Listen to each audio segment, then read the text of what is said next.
will take responsibilities for this our inner.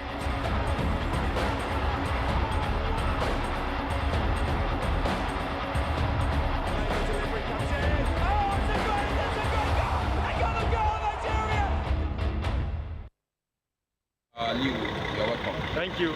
Yeah, okay, Coach. I know it's not the result you wanted. What's the way forward from here? There's a third place on Sunday, and there's a World Cup to prepare for. What is your message to Nigerians? I think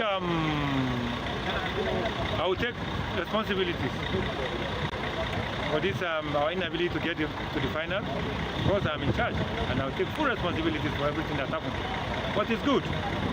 At least we're able to know the players that have what it takes to move to the next level, which is to the World Cup. And we know those that cannot make it. So definitely, if ordinarily when we won the WAFU, we drop majority of the players, Nigerians will complain that why would you have to do that? When players went to the WAFU and they won it, and you drop majority of the players, I think that is going to be the complaints of Nigeria, which I know very well. But the majority of them were given opportunity at least to be able to showcase what they have here at the Nations Cup. It shows their level can go beyond WAFU. But definitely, there's some new players who just have to give a chance to come in when the time comes for the World Cup. And for the match on Sunday, the third place, we are going to put ourselves together to approach the match accordingly. Okay, Coach, what will you actually say became so much of the problem of today against South Africa? More than 10 chances created and not even one converted. I think it is the same problem that we have been encountering from the commencement of this championship. We have been so wasteful in front of goal, which doesn't used to be like this. For anybody that knows Kwarobo Aria, know that he's a clinical finisher. That's why the team so much believe and rely on him. But you can see, he couldn't deliver. Could you say over-reliance on Kwarobo led to low scoring tally of the team at this competition? Okay, in the second match, when Kwarobo was sat down, when he was put on the bench, I know the number of journalists that were complaining. And why would you put Kwarobo on the bench? Of course, myself, I said, okay, we need to rest him, at least for him to sit on the bench to see how the proceeding goes. Probably that will even going to give him more motivation when he comes back. But still yet, he couldn't deliver. But that's not taking anything away from him. Kwarobo still has quality as a striker, but he did not get things right in this AFCON. Okay, Coach, you mentioned journalists complaining and that Nigerians would have complained if you had dropped the team that won this. But we know that coaches, because they're technical people, should not bother about that. They will do what they know is right. So would you say, because you thought of what people would say, it affected your planning and your technique for this competition? No, not really. If you get my point very well, I said even if you are seeing some players that were not performing well before the Nations Cup, or probably you are thinking, okay, let's inject some more legs into the team. What people always believe is you should have gotten a carryover of the team that performed during WAFU. But now, or rather even the players who feel they were not fairly treated because they went to the WAFU, they conquered, and majority of them are dropped. Even the players who felt that they were not fairly treated. But now that everybody has been given opportunity, of course, other Nigerians will be given the chance to come and showcase what they have. Because World Cup is a bigger event, bigger stage, so and we want the best, and nothing but the best. World Cup is coming up in September. How much time do you need? When do you want to start a resumption of camping? I think that is strictly and purely the decision of the federation to make. But I'm going to write my own report. That's my proposal, and how I want it to be. But the approval is right, subject to approval, which can only be done just by the federation. So I will wish you all the best going forward, Coach. Thank you very much.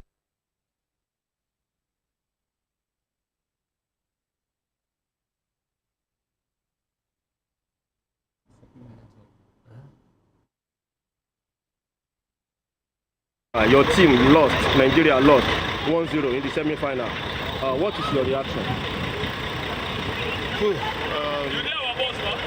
feel very bad. But this is a game that we had to control over. We were supposed to build the game from the first half, but it's football.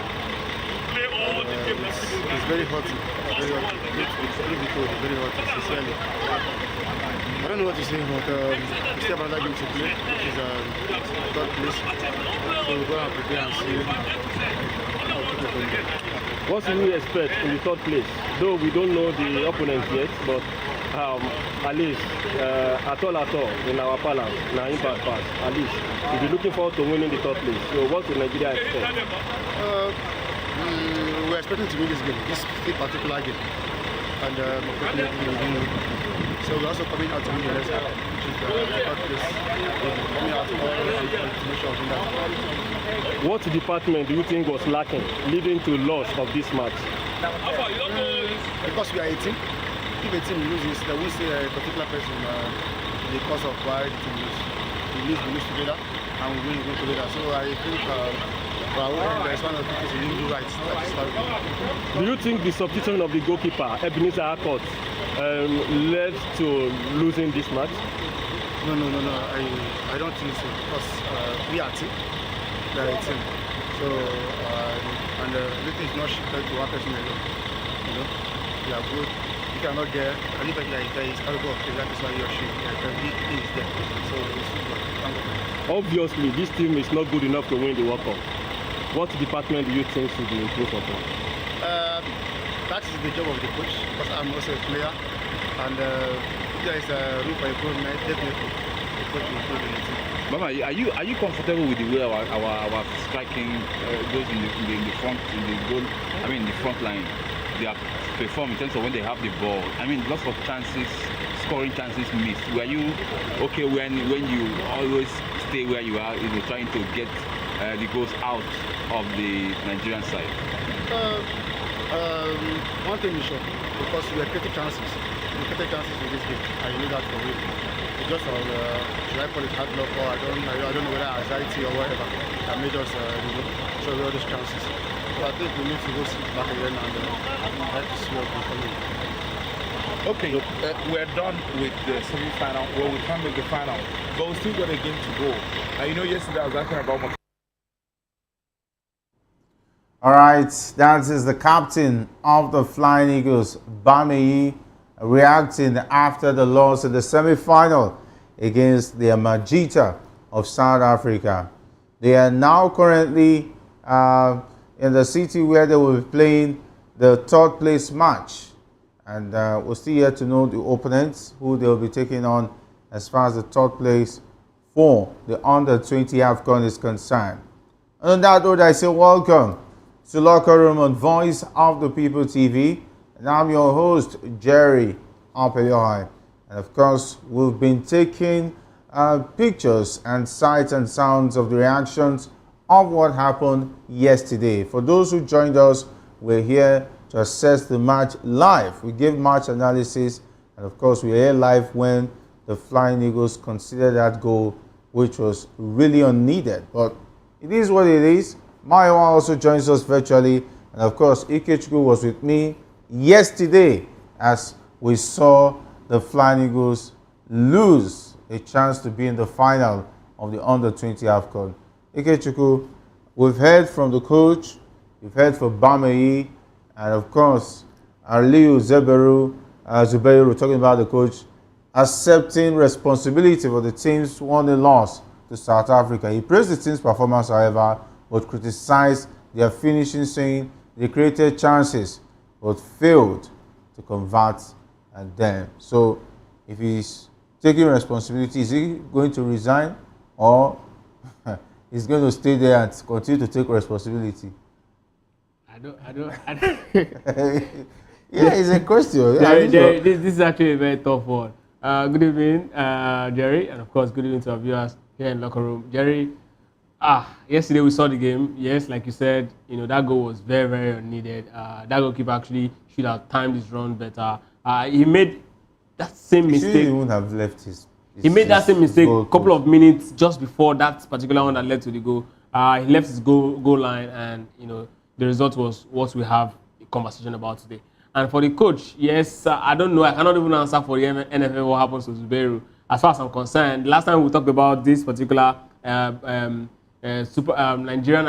Nigerian football-led board, talking about the Gusau-led board. We're having a conversation about his re-election and what is going to be the parameters for him to be re-elected. And of course, I remember you were saying that, I asked if he managed to take the Super Eagles to the World Cup, would that be a fair assessment to his regime? And he said yes. So Zubairu has actually qualified the under-20 for the World Cup. So that also, could come in handy as, a very fair assessment for him to remain on the job. Sadly, nobody's going to be looking at how, tactically good or how tactically poor he is as a manager or through the championship. Of course, he won the WAFU championship, but then you missed out to a fierce rival in South Africa, and it says a lot about, how we've been able to conduct ourselves so far in the competition. So I cannot answer for the NFF. He was talking about, when the World Cup will be playing, which is in September, and I think I heard him talk about overhaul or something of the team, but then that's exactly what you get in this part of the world as regards this age grade tournament. So it's not surprising to see all of this, but then it's so unfortunate looking at the young man Bameyi, how he was actually reacting. I can actually understand how he feels to actually lose narrowly when you're very close to winning a championship. It's so sad, but then of course there's definitely going to be lessons learned. And I hope that going forward, they're definitely going to be giving a very good account of themselves in the World Cup.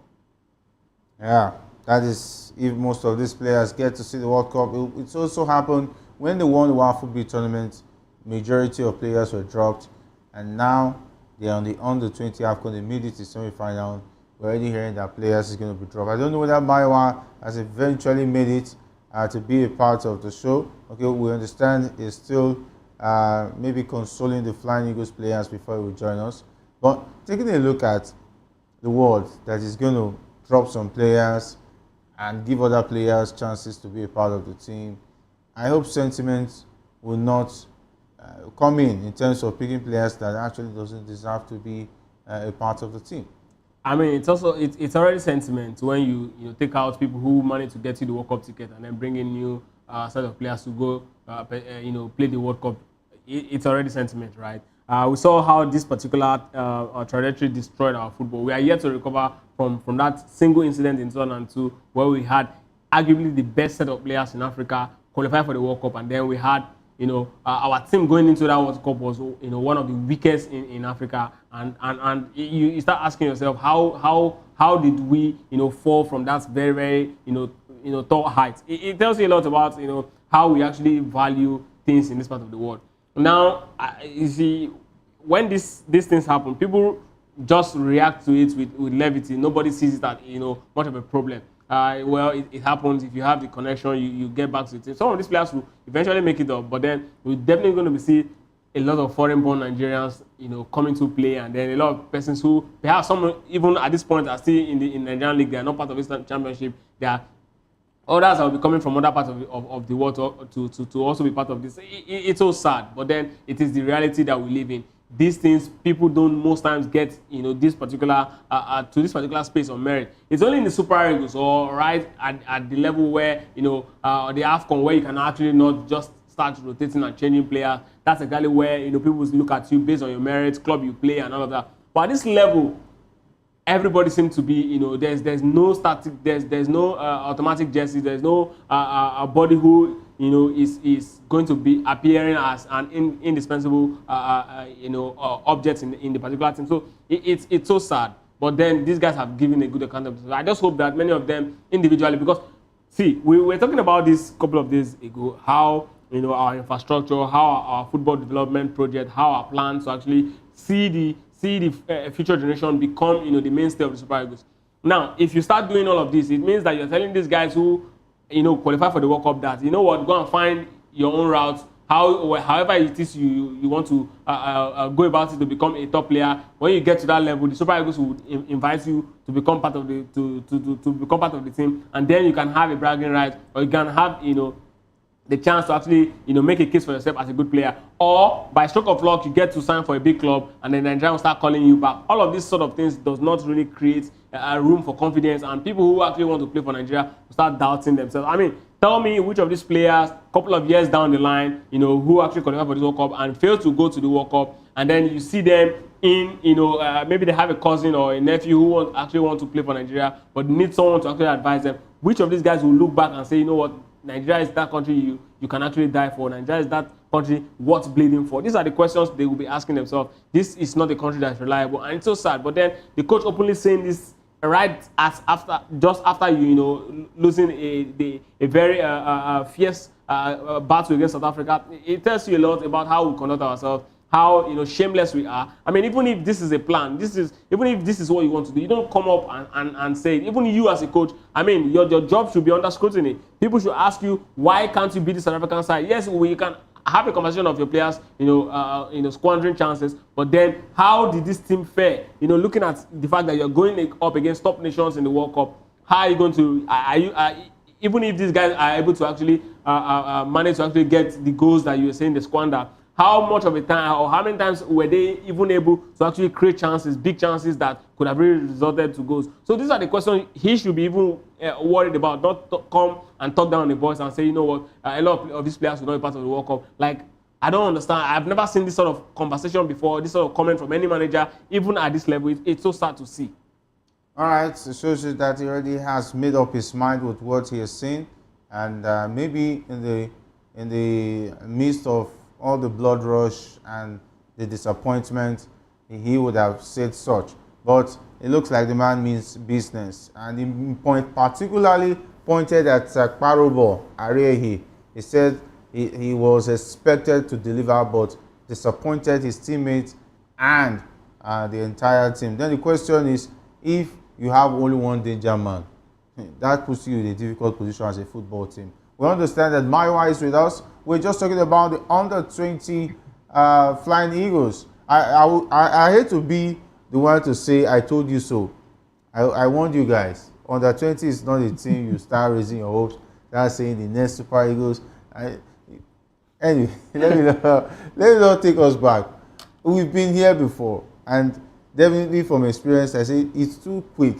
We're too quick in a hurry to start giving these guys labels and tags. Maiwa, it's great to have you join us. Well, it's always amazing to be here, and to be honest with you, the talks of the under-20 making it to the national team, I think we already squashed that. I think on Tuesday or there on Wednesday or thereabout. Maybe you squash it now with Ikechukwu now that they've lost out. Before he's still on that existing protocol. He has been on that protocol for a while. Even before they lost out, we all know those boys that we are seeing, they are not under 20. We all know. And if we want to have a future, I don't know, Maiwa. If want to, you might want to deny it, but we all know those boys claiming to be 17, 18, 19, and just of that. We all know that they are way more than that, and I don't see them, making it to the national team. Now come to the game against South Africa. They squandered a whole lot of chances.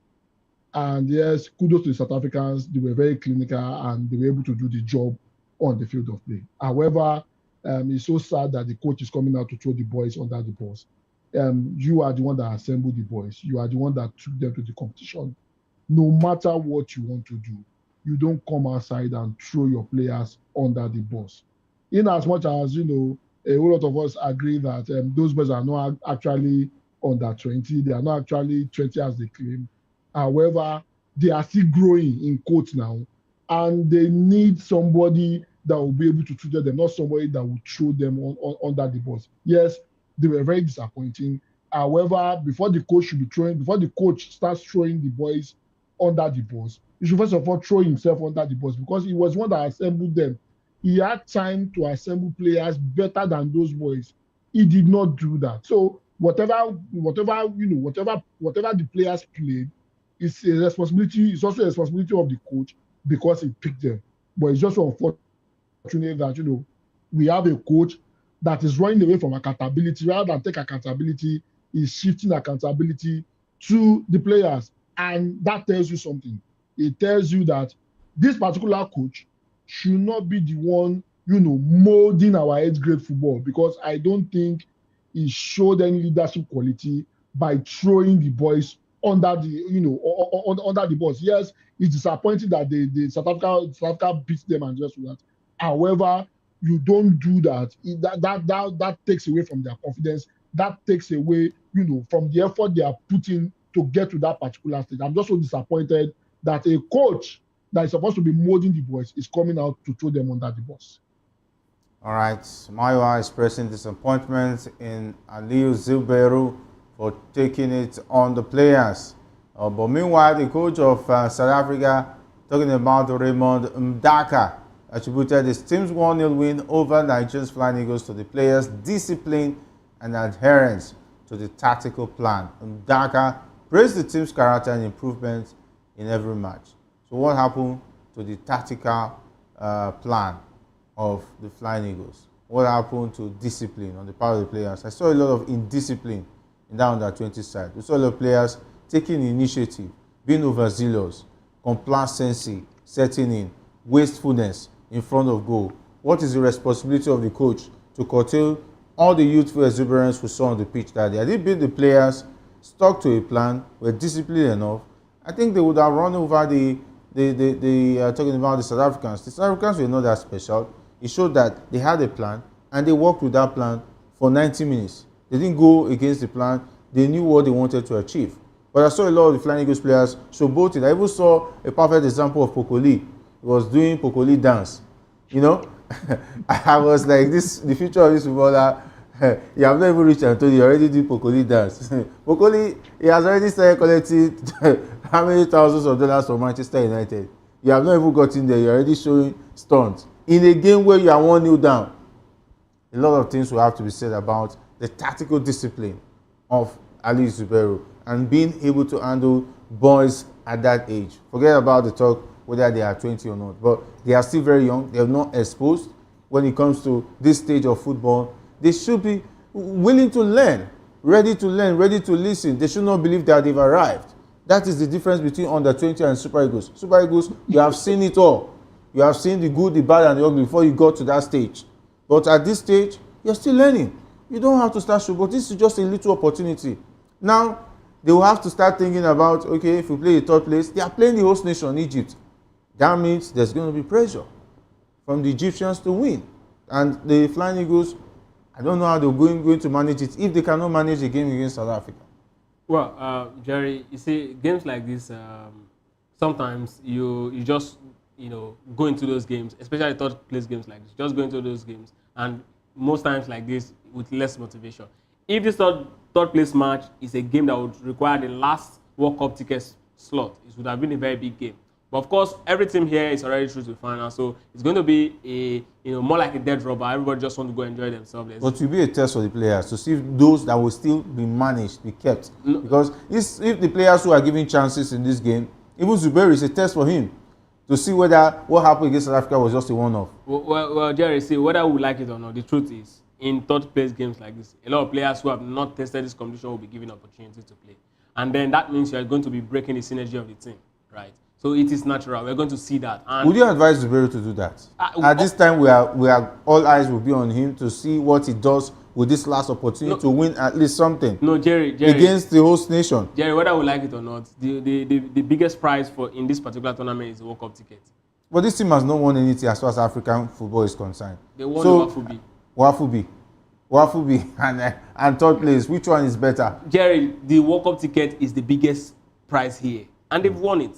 That's why if they didn't make it to the World Cup, this would have been a conversation. Like I said, if this third place match were to be a game that required that the winner takes the last World Cup ticket, then we'll be having a conversation of let's see these guys if they can actually make it to the World Cup. But they're already through to the World Cup. So a lot of things we might say may really not change the mind of the people running football as regards the coach at this point. So for the coach and the players, then that's conversation between them. But the truth is, yes, like you were saying, love, showboating, and so many things happened in that particular game. South Africans were clearly, tactically better in that particular game. Nigeria just had the more ability, and of course the ability, the talent was obviously there, better than South Africans. But you see, every time South Africans move into our area, you see danger. You see them trying to actually, make use of our wide areas and then play those defensive splitting passes. Every single time they understood that our weakness is our goalkeepers' inability to actually manage area balls. And that's exactly what they've been throwing all through the game. They got so many corners, and one of those corners resulted to go. In the case of Nigeria, all the time when our midfielders get the ball, they just do a lob, just lob the ball through, and then hope the attackers just keep chasing. Only on a few occasions we had them, giving Kparabo the pass, and of course where he actually scored. And some of those chances actually came as after what is best described as goal man scramble or deflections, and then these guys just whipped the ball over the bar. But we didn't really get in intentional defense splitting passes, or see a high level creative work to actually set defenders, the attackers away from defenders. We didn't really get to see all of that. But this team, I think, is still very much under construction. I mean, if you look at the Spain team that actually dominated Europe between 2008 and 2012, I mean, we will know that one man was at the center of it, Luis Aragonés. And one thing Luis Aragonés, a lot of people might not know about him, he was the age-grade coach for Spain for a couple of years. And many of these players that were part of that generation that did that magic in Europe and the world, because they won the World Cup in between, many of these players actually passed through his tutelage at the on the edge level. When are we going to have a project like that where we have a manager, say for example, Siasia, manager of say, okay, you're going to be the coach of the Flying Eagles for say about 15 years. So a lot of players will go through him. And when Aragonés finally got the job to become the chief coach of the Spanish national team, it was easy for him because he knew virtually almost all of the players that were in that rank. So this is exactly what it means to actually have a proper structure. I don't know when the people running football will understand this. That you cannot just wake up in the morning and just say, you know what, yes, we have good players, we can actually throw them into the ring and then they get us the result. It does not work again like that. Talent these days is actually not enough. Organization is key. And that's why even the best of the best countries in the world hire experts in organization. I don't know, Jerry, maybe you help us. Some of these people in running our football, you are close to them, you know them. Maybe you can help us start talking to them so that they have to listen and then start doing the right thing. Anyway, Maiwa, definitely it's a good ask. And the last time I saw Amaju Pinnick, when I tried to greet him, he didn't answer me because he knows I'm one of those who criticize him a lot. And there's no love lost between us anyway. But it is what it is. We have to say it the way it is. And because if you don't say it the way it is, others will continue to follow status quo and things will not be done right. Yeah. And though I'm not proud or to say that in spite of what I'm saying, nothing is happening. But at least one day, when we keep knocking on the doors, I think if we are waiting for Goso already, when they don't qualify, Baba, come and pack your bags, go back to Zamfara. Maybe you're going to help us settle the bandits over there. Maybe it'll be more useful in that way. And he will pull his suit. That was to deceive everybody. But it is what it is. The Flying Eagles are now going to the World Cup. Now, what are they going to be doing? What's next, Mariwa, as far as this Flying Eagles team is concerned? Well, the thing is this, the what next is very simple. The what next is they will go into oblivion. By the time the World Cup comes, we have some other set of under 20 to go to the World Cup with. The thing is this, Ikechukwu said something that is very, very fantastic. And at the risk of sounding like a broken record, we've constantly said it on this show. Look at the Spanish side that won the last European Championship. The average age of that particular team is about, I think, 23, 24, thereabout. I think Rodri is one of the oldest in that particular team. You have the ages from 17 to about 21 or 22 thereabout. That is the average age. And these guys, they progress from the under 13, under 15, under 17, under 19 till they go to the national team. Majority of them worked with the current national team coach in those age grades.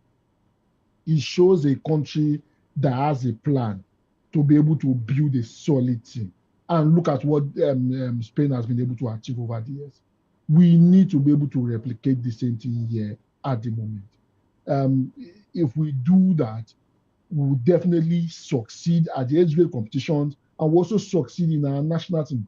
What is stopping Siasia is out of a job. Siasia is the last coach that gave us an under 20 that resembles an actual under 20, and that is about 20 years ago. And 20 years after, we have not been able to produce any quality under 20 that made it to the national team and became a mainstay of the national team. Siasia's ban has ended. Why are we not engaging a Siasia? Okay, Siasia, we are giving you this project to get us an under 20 team that will be ready for the next under 20 World Cup in the next 4 years.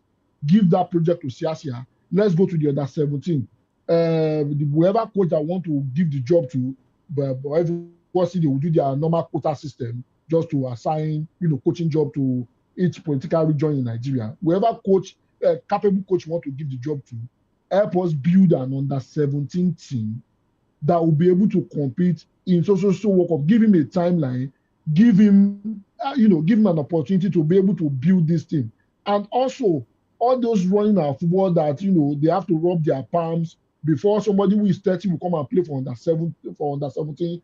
They need to hand their hands off football, because even if we give them that project of 4 or 5 years and we still have this, a rotten NFF, the project is bound to fail, because you have somebody who is 30 and he has a godfather in the NFF and they will present him as under 17. We have to take an holistic view about how our football is being run for us to be successful. However, we cannot achieve any success if we don't have capable hands running our football. It will not be a bad idea if we have the likes of Siasia and other ex-international, especially Siasia, who has done it before, to be part of our age grade setup to ensure that we produce quality age grade team. Until we do that, we'll continue to have this discussion that goes nowhere. All right, definitely, there you have it. The eyes have it. Those who are in favor of ICI and those who are in favor of the nay say nay. And of course, we all know the National Assembly used to do it. Majority voice, not majority vote. The voice that is loudest will win the vote, not the voice that counts. It's a very, very sad situation. But let's talk about the Super Eagles, where the organizers of the Unity Cup in England are insisting that Victor Osimhen must play for the Super Eagles in the upcoming tournament. And the tournament, which will feature Nigeria versus Ghana on May 28 and Nigeria versus Jamaica on May 31, is struggling with slow ticket sales due to concerns about the availability of top players like Victor Osimhen. Of course, the organizers have reportedly reached out to the NFF to convey their concerns to Eric Chell, asking him to persuade Osimhen to participate since the Turkish League will end before the tournament. The organizers believe Osimhen's presence would boost ticket sales. The Unity Cup aims to bring together top teams and players, but the absence of key stars would impart its success. It's quite easy. I think the organizers should reach out to the agents of Victor Osimhen, have a ticket sales percentage arrangement with him. I'm telling Victor Osimhen is in Nigeria, he will show up. Yes, if you make so amount, this is what will go to the top players in the team. Don't discuss with the NFF, because you say the NFF. But now story. That is this what it is. I'm just saying, it's just an idea. But Victor Osimhen could be tired. Definitely just won they're talking about the Turkish Cup after winning the Turkish League. I think the man deserves some rest, but it now depends on Osimhen if he feels he's up to the task. True, but I see this comment as being between the rock and the hard place. It's quite difficult to actually call. Yes, you have a very valid point talking about the agent.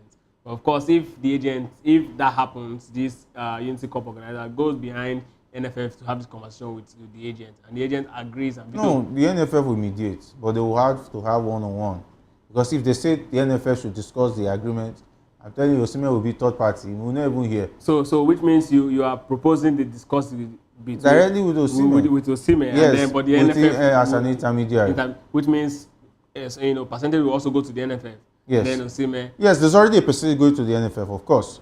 Yes, No, because no, the appearance fee, they're going to give percentage NFF. going to the NFF is appearance fee. Yes. So there must be an extra incentive for the NFF to agree to this because it is the NFF that will agree that Osimhen should Yes, be part everybody of will be happy now. So which means everybody will be extra apart from this Yes. percentage. Apart from the appearance fee. Apart from the Yes. appearance fee. There should be an extra percentage for players like Victor Osimhen to turn up in such a game.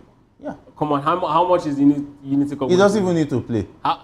No. The rule is. No, I'm just saying. If you know what? I've seen friendlies like this be organized by top nationals for top national countries like Argentina and Brazil. The top player there will be a special package to encourage him to show up. To come, yes, I know. So but when they can also do that for Victor Osimhen. They will play perhaps. Depends if he agrees. Minutes, if the package encourages him to enter the pitch and play. Because if I'm a footballer and I'm Victor Osimhen, if you are bringing the package to me, if the package looks good, encourages me to enter the pitch, fine. I may just do appearances, sit on the bench. I'll be warming up like as if I want to play, but definitely I'm not going to step on the pitch because the package does not encourage me to endanger my legs. Because let's not forget the transfer windows around the corner. He's looking for a new club. But I don't even think this is advisable. At some point, you need to actually respect yourself. You know, respect the career that you have. I mean, come on. See, this is Super Eagles. It's not like he's going to play for any other team. That's what I'm saying. So, and which other respect is he going to give his career when he needs rest? I mean, he should just stay out of this particular. Except the money in that's what I'm saying. The money in conversation is mouth-watering. Perhaps maybe we can have a conversation. But I mean, what if at least he can use that money to maybe change his cars and when it comes to Nigeria, go to some pops or bottles and But the win here, right? The win here for me is the fact that we now have a player of this mode where you have to actually look at him as he's a marketable player. Yes, as an influencer that can actually pull in crowd for tournament. It's so huge. I mean, the last time we have a character like is the JJ era. All right, Mikel also was very close, but we've never had it this big that tournament organizers. You remember even the World Cup qualifier, a fan from Turkey. Yes, came to watch the Rwanda game. The young lady that's came to show you, It says a lot that's about how big Osimhen is. The brand Osimhen is. And imagine fans from Turkey may even trip to London. Obviously, definitely. It's actually a very big one. And this sort of arrangement for me, right? I don't even think it should be out here in the open. I think what they should have done is just to go under and then seal the deal. All to say they've not even started. They would have started negotiations before you even get to the press. They would have started negotiations, pressuring the NFF. Please try and make sure Osimhen is available, and we'll give you so and so. Okay, why not take it through to the agent? Maiwa, yeah. And anyway, the Eagles players are already saying it's not going to be a friend. Any game against Ghana is not a friend. And of course, the Ghanaians and the Nigerians are already bantering themselves on the comment section on YouTube. Well, I mean, any game that involves Nigeria and Ghana, whether it's a friendly or a Gbele match, obviously they always take it serious. And I would not expect anything less from the two countries because of the rivalry. However, I think, the organizers of the Unity Cup, they are not a charity organization. Definitely, they will want to make money. And part of making money is to have, top stars come for those friendly. I remember when we were opening the Abuja National Stadium in 2003, Ronaldinho and the rest of them that came for that particular friendly, they were, they were giving something special to be part of the Brazilian national team that came to Nigeria to play. I don't know. I think maybe Osmi or whoever. I think it was Osmi that was handling that particular deal at that particular time. I think one of the things that they did was to bring, a top star that will be able to bring in the crowd and generate revenue for that particular friendly game. So, I mean, I'm not surprised that the organizers want, the likes of Victor Osimhen to be part of that party, such that it's going to draw in the crowd and boost the ticket sale. And like Jerry, I mean, they have to reach out to the agent. NFF will have to mediate, definitely, because, I mean, whatever money that is being made from that particular tournament, a share goes to the NFF. Also, this is an avenue for NFF to be able to negotiate much more better than what they have gotten before, because of the fact that they will need to convince an Osimhen to come. Osimhen does not necessarily have to play. However, at the moment, it's a crowd puller, and it will be a good, PR for that particular tournament. A whole lot of people will be interested in watching that particular tournament because of the likes of Osimhen being there. Yes, he needs to be careful. The season is ended because of injury and just for that. However, I think it's going to be a good PR for that particular tournament, and it won't be a bad idea if Victor Osimhen goes to that particular friendly not to play, because I mean, we've said it over and over again. We don't need established stars. We need the ones that are young and upcoming and want to see what they can do. But it can just be there on the bench just to, give the tournament the much more needed PR that it needed. All right, and of course, you can even just take 10 minutes in that game. You can even start 10 minutes later, he walks off, and business as usual. And of course, the fans get to see a piece of Victor Osimhen in London. And of course, maybe give us a piece, just a glimpse of what we might see when he eventually joins the Premier League. I think it's also make a good marketing opportunity for Victor Osimhen if he's interested in coming to England. Yes, playing in London will of course make that more interesting as far as Victor Osimhen is concerned. Of course, we all know the rivalry between these two teams is going to be well tested, and the Black Stars will bring a lot into this one. And I will not be surprised their first team might be starting this one. Yes, of course. It's a bragging right. This sort of games, you don't look at who is actually playing. You actually look at the color of the jersey they are wearing and where they are from. You don't even care if the under 17 that's going to be representing Nigeria in that particular game. You just want to beat Nigeria to add one more score to the number of wins you have. That's exactly how this sort of game comes, to the mind of all of these players. So I'm not surprised that the Super Eagles are also viewing this game in that order. As more like a do or die affair. We actually want to win this game, and that's what it is. So I just hope they're going to be careful. Just do what is right. Get the best of result out of this, and then also preserve yourself, because of course Nations Cup is very well around the corner. December is not far. We might be looking at it. Say December is about over 6 months from now, but trust me, it's not far. And if you sustain an injury now, even if it's going to take you about 2 months to get healed, you still need about 2-3 months to actually be fit for a proper tournament, and of course acclimatizing with your team, getting to actually know how, the new update, or how the team actually needs to actually prosecute. There are some players who will also be in form at that point who might actually just take your place and cost you your place in the championship. So all of these things should be what these players should factor in. This is not a top tournament. They should not even take it too hard on themselves. They should just go into this game, enjoy themselves, and then get the best result of it. But of course, yes, the Jollof Derby will always be arguably the biggest derby in African football. So it's not surprising we're having comment like Super Eagles viewing this game as a battle.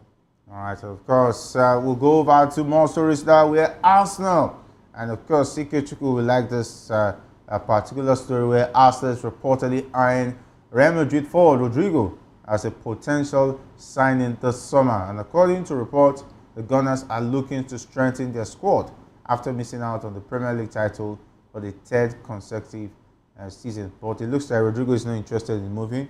He dropped a comment recently about critics of his performance this season, and it means that he might not be interested in making a move now that Xabi Alonso is coming on board.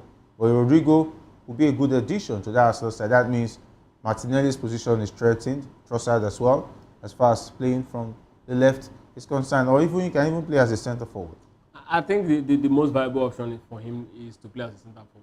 I'm never going to take a Rodrigo above Martinelli on any flank. I will not do that. Rodrigo, for me, I just feel he's one of those lucky players who you get into big team at a very young age and then just give. You think it's just that he's going to be given more time to prove himself? See, Jerry, if you play him as a centre forward, I agree. I'm not going to say he doesn't have the ability to score goals. Yes, he's shown it that he can actually really score goals. At least he's going to be better than Gabriel Jesus, who is very, very absent. Of course, even when he's present, he squanders chances. Rodrigo is shown that he's way clinical than that. But when it comes to actually playing and contributing to games, Rodrigo is far from being a better player than Martinelli or even Trossard. So I'm not even going to pick him above any of these guys. But then for Arsenal, right? I mean, I think about yesterday. What's his name? Mikel Arteta was talking about his time at Arsenal, and he was saying that there's actually no regret this season so far. Only lessons. Yeah, that he's just learned. I hope he's learned yes, his all his learned his lesson. 5 years. I mean, trust me, it's so sad that he's actually making this comment. Yes, I understand that. Yes, he's taking Arsenal, this far. Arsenal used to be nowhere close to a top team a couple of years ago. But then, yes, I mean, you don't come out to say things like this. I mean, there are fans watching you. There are people who are disappointed about how the season went. They invested their emotions. So coming out to say all these sort of things. But for Arsenal chasing Rodrigo, for me, right, I still believe that Arsenal needs, a very good winger that's going to give Martinelli a run for his money, and someone who's actually going to be, there when Saka actually leaves. Yes, one area has shown glimpse of it, but I think one area is more of a player who is going to challenge Martin Odegaard, and then they need someone who is going to really challenge Saka and Martinelli, and of course get a proper centre forward. I'm not against them signing Rodrigo, but Rodrigo should be viewed as a centre forward and nothing more. All right. Of course, Maiwa, the chase for Rodrigo, and Mikel Arteta saying he has no regrets, but only learns a lot of lessons. I hope he has learned for the third time and refuses to be the bridesmaid next season. Well, the thing is this: Arteta has not learned anything. Arteta needs a striker, out-and-out striker, a striker like Ruud van Nistelrooy, a striker like Van Persie, a striker like Victor Osimhen. Rodrigo, they are not short of forwards. Why do you want to bring a Rodrigo? I mean, the thing is this: with this kind of comment, I can bet you, Ike Chukwu might not like it. I can bet it with you, Arsenal will finish the same way they finished this season if Arteta continues to be this stubborn and will not sign a striker. We all can see he needs a striker.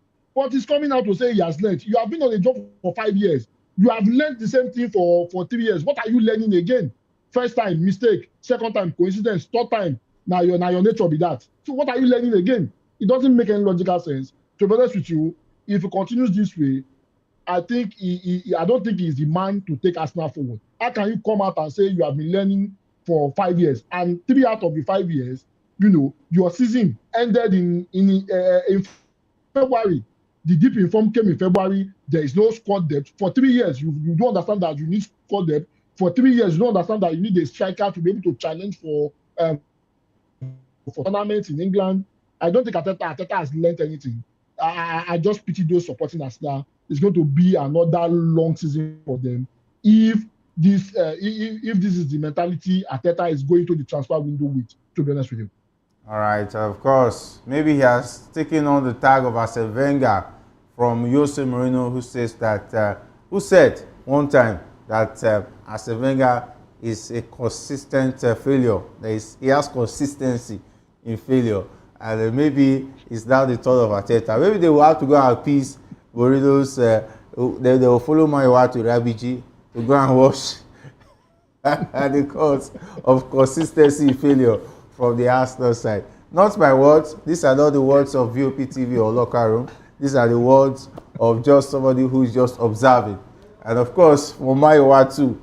Maiwa, I've said a lot of things. Not the words of VOP TV, not the words of Locker Room. Maybe the words of Ike Chukwu. I don't know. But that's where we leave it. I want to say you should have a great weekend. A lot of games to watch out for. And of course, congratulations to Barcelona and most especially to Lamine Yamal. Fantastic player, fantastic talent. And of course, the player of the year is already out. We know that Salah is up and running, maybe. And we had a Grammy Badge conversation on the group, but I'm surprised that my producer did not add it.